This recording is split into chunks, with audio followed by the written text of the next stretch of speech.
Our next guest is best known as Stacy on the right. She's a conservative commentator and talk show host. Stacy Washington is also a staunch supporter of the Second Amendment. What's going on, Stacy? Oh my gosh! Stop! Okay, I'm back. I'm ready. I'm ready for this. Ready? Let's Ready? talk We're good. guns. All right. Okay. All right. Yeah. Okay. I'm good. All right. So let's just hit it. Let's hit it. So how did you get to where you are doing what you do? How did you become Stacy on the right? Okay, so I was a stay-at-home mom full time. Mm-hmm. I go to the kids' school. The first day of our oldest daughter, kindergarten, what's on the desk right up at the front? Diversity committee. Join. We need you. I was like, oh, you need me bad. So I joined that committee. And from there, I started volunteering more and more and more. And I ended up on school board. Okay. And then I lost the race that I ran to actually be the full-time school board member. So a friend of mine was like, come to the Arch and talk about, whatever you want for 5 minutes. And so I go there and it's Senator Roy Blunt, Dana Lash, Gina Loudon, and like every other person you've ever heard of from St. Louis. Uh-huh. And I'm up on the stage with them talking about the genocide of abortion and the truth about the Tea Party and all that. And all of a sudden, I'm on the radio once a week, just for like 7 minutes doing commentary. And then a couple years after that, I got my own show on Sunday nights. Okay. And last year I got syndicated. But the gun stuff was kind of just a part of that. Like I'm a veteran. My dad's a law enforcement. So I've grown up with my dad's service piece on the dining room table and my mom yelling, "This is good furniture, get this gun," every night. So I was raised around guns and I shot early, but then when we had kids, I was like, oh, we got to be really careful. And then as the kids got older, I realized these kids don't know anything about firearms. So now they all shoot. I built a custom AR that my gun advertiser actually ordered, and we put it together. I did it myself. Oh, wow. And I have concealed carry. My husband concealed carries. The kids are all really good shots. And I really believe that the best way to talk about this and to do this is to actually do it myself, so people know that because I'm a girly chick, if I can shoot guns, if I can carry a big AR-15, which is actually as light as a feather, no recoil, then anybody can, right? Anybody can do this. Little chicks, tall chicks, whatever. Well, that's the end of the show, guys. I mean, you said it perfectly. I think that was an amazing recap in terms of just kind of explaining your journey to where you are now, and then just the advocacy and everything else that you do now. I think it's freaking awesome, especially on the Second Amendment side of things, because clearly I'm biased in that direction. So now, with respect to that though, since you grew up with a kind of pretty pro Second Amendment background. Outside of that, considering the environment that you grew up in outside of your home, your immediate home, what was the reception to just firearm ownership in general? What was your experience like in that regard? Well, so here in Missouri, it's very pro 2A, but of course, the major city that we live in the suburbs of, St. Louis, it's very liberal. And so I have friends who are on all parts of that spectrum, friends who would never, once they found out that we own guns, their kids have never been back to our house. I'm not sure if I could still call them my friends, but that has happened. And then I've also have girls that I'm in book club with that we go shoot guns. Like somebody will just text, "On my way to the range." And then you'll see all these texts come back. I'm in. What are you bringing today? So, we all have our little custom ear protection, and it's fun. I think the bigger deal is how often someone will tell me that they heard me somewhere or saw me somewhere, and they're like, "It's so cool that you own guns. I do too. You made me feel like, I'm not the only one." I'm like, "You're not. There's more guns in St. Louis County than probably all of Manhattan. Come on, we're doing it." Yep. No, absolutely. It's amazing to me how, and I get that a lot too. I get a lot of messages from people, younger people too, who tell me, you made me feel comfortable talking about my passion for firearms, because for so long it's been something that has been considered taboo or vilified, in that you automatically associate. They like crazy and firearms were not mutually exclusive. They were intimately related to each other at all times, and it just wasn't okay. Hell, I went through it even at the beginning of my firearm journey. I hid it for the most part. Till it got to a point where I was just kind of like, man, forget y'all.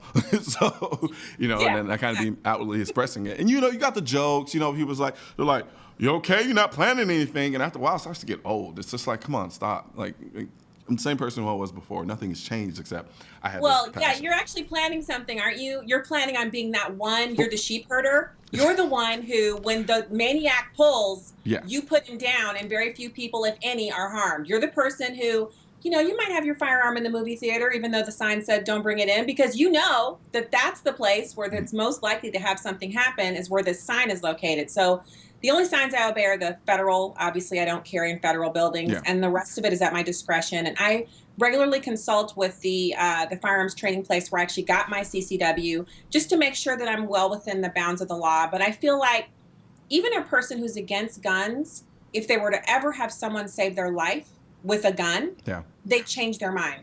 And they're the first ones to dial 911. And when the police come, they don't carry a smile or an ice cream cone. They don't come in with, like back rubs for the criminals. They come in with a gun or lots of guns, and they take down suspects and criminals with use of force. And so we really need to respect that. We need to be the kind of people who understand that there are bad guys out there. Evil is always going to be there. It's ever present.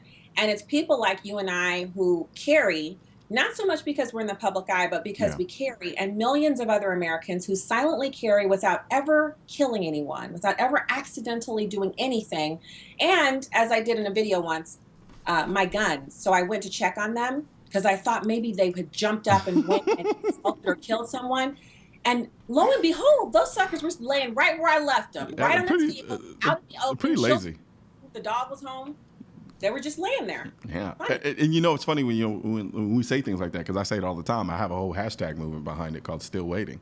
And it's sure, it's a hyperbolic representation of the idea that guns are not human, and it's just communicating that notion that no, there's this sense that I don't know, there's this lack of accountability and just personal responsibility to a degree when it comes to firearms that people are just not willing to accept. And so they rather project this idea and this notion that firearms are just these deadly creatures that are lifelike and can just come to life and shoot you automatically. That's not the case. And when you understand that you have more control over the firearm than you really think you do, it makes it a lot easier to approach in many ways. And so now let's talk about so the other day I was going through a little short Twitter spat with Shannon Watts. We're like an on again, off again Twitter couple. We go at it sometimes, and then we don't really make up. We just keep going at it, and then kind of step away, and then that kind of nonsense. It's a tough relationship. I try to give it my all, and she just won't meet me halfway, and I'm starting. Let me stop. I recommend your couples therapy, but I mean, you guys can keep fighting. I like the fighting better anyway. So. But I posted this story about a guy who dealt with 3 intruders with his AR-15 in Oklahoma. And I posted the story, and I sent it to her. I said, you know what? You say you are for the Second Amendment, but you say that you don't have a problem with the Second Amendment, that you are fine with people owning guns in their homes. So do me a favor. Could you, if you don't mind, this is an exceptional story, could you retweet it for me? She called me. Yeah. She said I was being ghoulish. She said that by me wanting her to retweet the story, I'm inferring from her tweet, but essentially what I got from it was the idea that because I wanted her to retweet this story about a guy who killed 3 people who tried to break into his home, that I was celebrating death, that I was being ghoulish in my fascination with the ability to kill someone. And I'm trying to understand how we've gotten to this point in this country, or at least how some people have gotten to the point where they look at the idea of self-defense and completely vilify it, even more so than the idea of somebody breaking into our sanctuaries, in which we call our homes.